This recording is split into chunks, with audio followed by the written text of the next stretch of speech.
Hello दोस्तों, welcome to the fabulous India. Mahabharata युद्ध के सबसे बड़े खलनायक धृतराष्ट्र, जिन्होंने पुत्र मोह में पड़कर अपने ही समूचे वंश का नाश कर दिया। लेकिन क्या आप जानते हैं कि धृतराष्ट्र का जन्म से अंधा होना या उनकी जलकर मृत्यु होना स्वाभाविक नहीं था, बल्कि ये उनके पाप कर्म का फल था। उन्होंने ऐसे 8 पाप किए थे जिनकी वजह से ही उन्हें ये सब कुछ झेलना पड़ा। तो आइए जानते हैं कि वे कौन से पाप कर्म थे जिसके कारण समूचे कौरव वंश का नाश हो गया और धृतराष्ट्र स्वयं जलकर मृत्यु को प्राप्त हो गया। गांधारी के साथ धोखा धृतराष्ट्र का पहला पाप कर्म था, क्योंकि गांधारी को विवाह के समय यह ज्ञात ही नहीं था कि धृतराष्ट्र जन्म से अंधे हैं। भीष्म पितामह ने धृतराष्ट्र का विवाह गांधारी के साथ तो करा दिया और धृतराष्ट्र के जन्म अंध होने का पता चलते ही पत्नी धर्म का पालन करते हुए गांधारी ने भी अपनी आंखों पर पट्टी बांध ली। धृतराष्ट्र का दूसरा पाप गांधारी के परिवार को बंदी बनाकर मृत्यु समान कष्ट देना था। धृतराष्ट्र को जब यह पता चला कि गांधारी तो विधवा थी और उनके साथ तो यह छल हो गया, जबकि विद्वानों के अनुसार गांधारी के पहले विवाह से उन्हें गंभीर प्रकोप का सामना करने का योग था, जिसे दूर करने के लिए उनका विवाह एक बकरे से कराया गया। इसके बाद धृतराष्ट्र से उनका विवाह दोबारा हुआ ताकि वह किसी भी तरह के प्रकोप से बच सके। लेकिन धृतराष्ट्र ने इसका दोष गांधारी के पिता राजा सुबल को देते हुए उन्हें और उनके पूरे परिवार को कारागार में डाल दिया।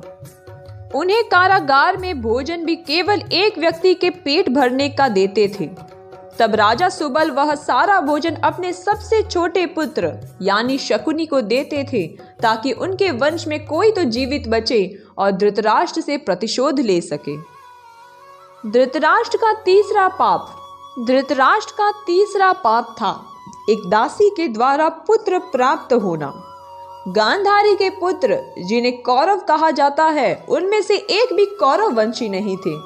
गांधारी ने महर्षि वेदव्यास से पुत्रवती होने का आशीर्वाद प्राप्त किया। तब उन्हें 2 वर्ष बाद 99 पुत्र और 1 पुत्री प्राप्ति हुई।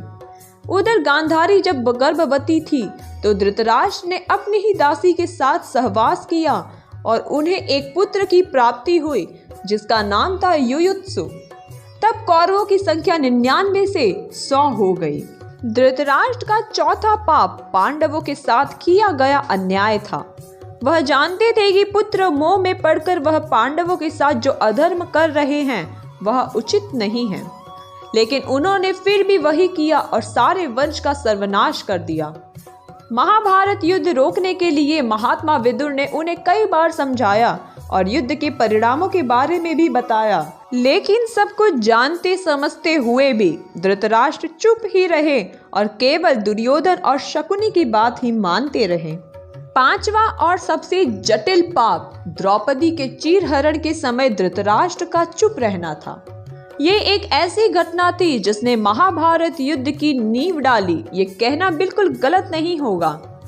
द्रौपदी का चीरहरण एक ऐसी घटना थी जिसने प्रतिशोध की अग्नि को जन्म दिया और फिर उसका परिणाम इतिहास का सबसे बड़ा युद्ध यानी कि महाभारत देखने को मिला। धृतराष्ट्र का 6वां पाप अपने भाई के बच्चों का हक छीनना था। भीम को मारने की इच्छा धृतराष्ट्र का 7वां पाप था। जब महाभारत समाप्त हो चुका था तब सभी पांडव धृतराष्ट्र से मिलने पहुंचे। वहां भीम के अलावा सभी ने धृतराष्ट्र को प्रणाम किया। जब भीम की बारी आई तो भगवान श्री कृष्ण ने भीम को रोका और भीम की जगह उनके ही आकार की बनी एक लोहे की मूर्ति आगे बढ़ा दी। धृतराष्ट्र पुत्रों के वध से अत्यंत क्रोध में था। उन्होंने समझा कि उनके सामने भीम है तो उन्होंने उसे कसकर पकड़ा और तोड़ दिया। लेकिन जब उनका क्रोध शांत हुआ तो भीम को मृत्यु समझकर रोने लगे। उसी समय भगवान श्री कृष्ण ने उन्हें बताया कि उनके क्रोध की अग्नि को जानते थे, इसीलिए भीम की जगह उनके आकार की मूर्ति सामने खड़ी कर दी। 8वां पाप धृतराष्ट्र के पूर्व जन्म का था। उस समय वह अत्यंत निर्दयी राजा था। एक दिन वह विहार पर निकले और देखा कि सरोवर में एक हंस अपने बच्चों के साथ विहार कर रहा था। तब उन्होंने अपने सैनिकों को आदेश दिया कि वह उस हंस की आंखें निकाल ले। सैनिकों ने वैसा ही किया। हंस की दुर्दशा और उसकी मौत के साथ ही उसके बच्चों की भी मौत हो गई। हंस ने भी मरते समय धृतराष्ट्र को श्राप दिया कि जिस तरह उसे अपनी आंखें और पुत्र वियोग का कष्ट मिला, ठीक उसी प्रकार उसको भी मिलेगा। आज का वीडियो पसंद आया हो तो लाइक का बटन जरूर दबाइएगा और ऐसे और भी कंटेंट के लिए सब्सक्राइब करना मत भूलिएगा अपने प्यारे से चैनल द फैबुलस इंडिया को। बाय बाय, फिर मुलाकात होगी एक नए रोचकदार वीडियो के साथ।